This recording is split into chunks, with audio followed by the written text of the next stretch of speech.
Thank you very much. My fellow Americans, good evening.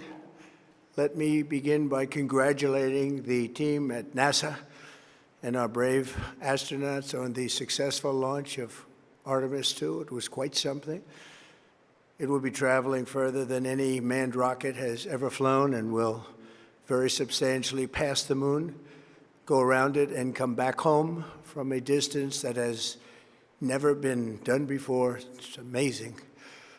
They are on the way, and God bless them. These are brave people. We want to God bless those 4 unbelievable astronauts. As we speak this evening, it's been just 1 month since the United States military began Operation Epic Fury, targeting the world's #1 state sponsor of terror, Iran. In these past 4 weeks, our armed forces have delivered swift, decisive, overwhelming victories on the battlefield, victories like few people have ever seen before. Tonight, Iran's Navy is gone. Their Air Force is in ruins. Their leaders, most of them terrorist regime they led, are now dead. Their command and control of the Islamic Revolutionary Guard Corps is being decimated as we speak. Their ability to launch missiles and drones is dramatically curtailed, and their weapons, factories, and rocket launchers are being blown to pieces. Very few of them left. Never in the history of warfare has an enemy suffered such clear and devastating large-scale losses in a matter of weeks. Our enemies are losing in America, as it has been for 5 years under my presidency, is winning, and now winning bigger than ever before. Before discussing this current situation, I also want to thank our troops for the masterful job they did in taking the country of Venezuela in a matter of minutes. That hit was quick, lethal, violent, and respected by everyone all over the world. After rebuilding our military during my first term, we have by far the strongest military anywhere in the world. And now we're working along with Venezuela and are, in a true sense, joint venture partners. We're getting along incredibly well in the production and sale of massive amounts of oil and gas, the second largest reserves on earth after the United States of America. We're now totally independent of the Middle East, and yet we are there to help. We don't have to be there. We don't need their oil. We don't need anything they have, but we're there to help our allies. Tonight, I want to provide an update on the tremendous progress our warriors have made in Iran and discuss why Operation Epic Fury is necessary for the safety of America and the security of the free world. From the very first day I announced my campaign for president in 2015, I have vowed that I would never allow Iran to have a nuclear weapon. This fanatical regime has been chanting death to America, death to Israel for 47 years. Their proxies were behind the murder of 241 Americans in the Marine barracks bombing in Beirut, the slaughter of hundreds of our service members with roadside bombs. They were involved in the attack on the USS Cole, and they carried out the countless other heinous acts, including the just horrible, bloody atrocities of October 7th in Israel, something that most people have never seen anything like it. This murderous regime also recently killed 45,000 of their own people who were protesting in Iran. 45,000 dead. For these terrorists to have nuclear weapons would be an intolerable threat. The most violent and thuggish regime on earth would be free to carry out their campaigns of terror, coercion, conquest, and mass murder from behind a nuclear shield. I will never let that happen, and neither should any of our past presidents. This situation has been going on for 47 years and should have been handled long before I arrived in office. I did many things during my 2 terms in office to stop the quest for nuclear weapons by Iran. First, And perhaps most importantly, I killed General Qasem Soleimani in my first term. He was an evil genius, brilliant person, a horrible human being, however, the father of the roadside bomb. And he lived just horrible, what he did. Iran would have been perhaps in far better, stronger position. Had he lived, we would have had probably a different conversation tonight. But you know what? We'd still be winning and winning big. And then very importantly, I terminated Barack Hussein Obama's Iran nuclear deal, a disaster. Obama gave them $1.7 billion in cash, green cash. Took it out of banks from Virginia, D.C., and Maryland, all the cash they had. He flew it by airplanes in an attempt to buy their respect and loyalty, but it didn't work. They laughed at our president and went on with their mission to have a nuclear bomb. His Iran deal would have led to a colossal arsenal of massive nuclear weapons for Iran, and they would have had them years ago, and they would have used them. It would have been a different world. There would have been no Middle East and no Israel right now, in my opinion, the opinion of a lot of great experts, had I not terminated that terrible deal. And I was so honored to do it. I was so proud to do it. It was so bad right from the beginning. Essentially, I did what no other president was willing to do. They made mistakes, and I am correcting them. My first preference was always the path of diplomacy, yet the regime continued their relentless quest for nuclear weapons and rejected every attempt at an agreement. For this reason, in June, I ordered a strike on Iran's key nuclear facilities, an Operation Midnight Hammer. Nobody's ever seen anything like it. Those beautiful B-2 bombers performed magnificently. We totally obliterated those nuclear sites. The regime then sought to rebuild their nuclear program at a totally different location, making clear they had no intention of abandoning their pursuit of nuclear weapons. They were also rapidly building a vast stockpile of conventional ballistic missiles and would soon have had missiles that could reach the American homeland, Europe, and virtually any other place on Earth. Iran's strategy was so obvious. They wanted to produce as many missiles as possible, and they did, with the longest range possible, and they had some weapons that nobody believed they had. We just learned that out. We took them out. We took them all out so that no one would really dare stop them. And their race for a nuclear bomb, a nuclear weapon like nobody's ever seen before. They were right at the doorstep. For years, everyone has said that Iran cannot have nuclear weapons. But in the end, those are just words if you're not willing to take action when the time comes. As I stated in my announcement of Operation Epic Fury, our objectives are very simple and clear. We are systematically dismantling the regime's ability to threaten America or project power outside of their borders.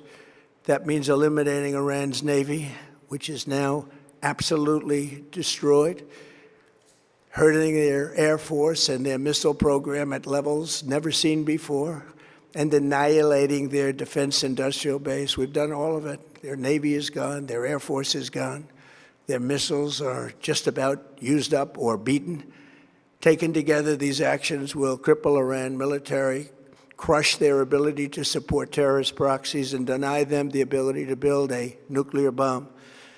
Our armed forces have been extraordinary. There's never been anything like it militarily. Everyone is talking about it, and tonight I'm pleased to say that these core strategic objectives are nearing completion.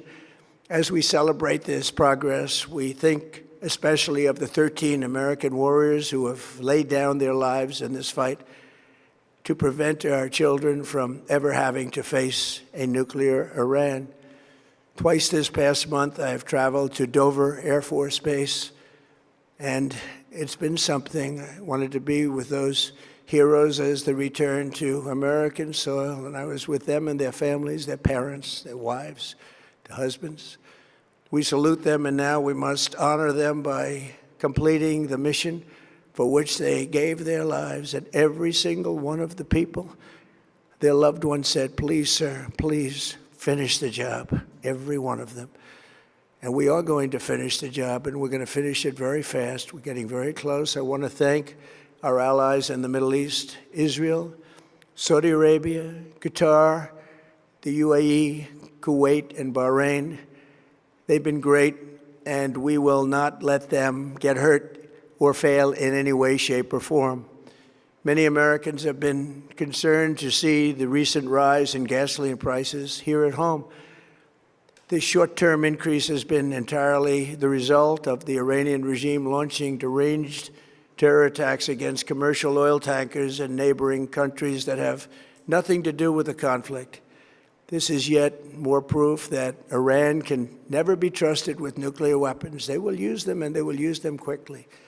It would lead to decades of extortion, economic pain, and instability worse than we can ever imagine. The United States has never been better prepared economically to confront this threat. You all know that. We built the strongest economy in history. We're going through it right now, the strongest in history. In 1 year, we've taken a dead and crippled country. I hate to say that, but we were a dead and crippled country after the last administration and made it the hottest country anywhere in the world by far, with no inflation, record-setting investments coming into the United States, over $18 trillion, and the highest stock market ever, with 53 all-time record highs in just 1 year. It all positioned us to get rid of a cancer that has long simmered. It's known as the nuclear Iran, and they didn't know what was coming. They've never imagined it. Remember, because of our Drill Baby Drill program, America has plenty of gas. We have so much gas. Under my leadership, we are #1 producer of oil and gas on the planet, without even discussing the millions of barrels that we're getting from Venezuela. Because of the Trump administration's policies, we produce more oil and gas than Saudi Arabia and Russia combined. Think of that, Saudi Arabia and Russia combined. And that number will soon be substantially higher than that. There's no country like us anywhere in the world, and we're in great shape for the future. The United States imports almost no oil through the Hormuz Strait and won't be taking any in the future. We don't need it. We haven't needed it, and we don't need it. We've beaten and completely decimated Iran. They are decimated, both militarily and economically and in every other way. And the countries of the world that do receive oil through the Hormuz Strait must take care of that passage. They must cherish it. They must grab it and cherish it. They can do it easily. We will be helpful, but they should take the lead in protecting the oil that they so desperately depend on. So to those countries that can't get fuel, many of which refuse to get involved in the decapitation of Iran, we had to do it ourselves. I have a suggestion. #1, buy oil from the United States of America. We have plenty. We have so much. And #2, build up some delayed courage. Should have done it before. Should have done it with us, as we asked. Go to the Strait and just take it, protect it, use it for yourselves. Iran has been essentially decimated. The hard part is done, so it should be easy. And in any event, when this conflict is over, the Strait will open up naturally. It'll just open up naturally. They're going to want to be able to sell oil because that's all they have to try and rebuild. It will resume the flowing, and the gas prices will rapidly come back down. Stock prices will rapidly go back up. They haven't come down very much, frankly. They came down a little bit, but they've had some very good days over the last couple of days. We've done actually much better than I thought, but we had to take that little journey to Iran to get rid of this horrible threat. With our historic tax cuts, where people are just now talking about receiving larger refunds than they ever thought possible, they are getting so much more money than they thought. That's from the great big beautiful bill.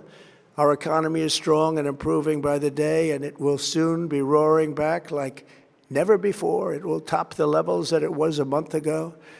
I've made clear from the beginning of Operation Epic Fury that we will continue until our objectives are fully achieved.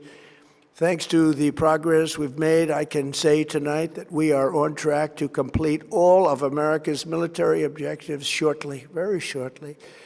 We're going to hit them extremely hard over the next 2 to 3 weeks. We're going to bring them back to the Stone Ages where they belong. In the meantime, discussions are ongoing. Regime change was not our goal. We never said regime change, but regime change has occurred because of all of their original leaders' death. They're all dead.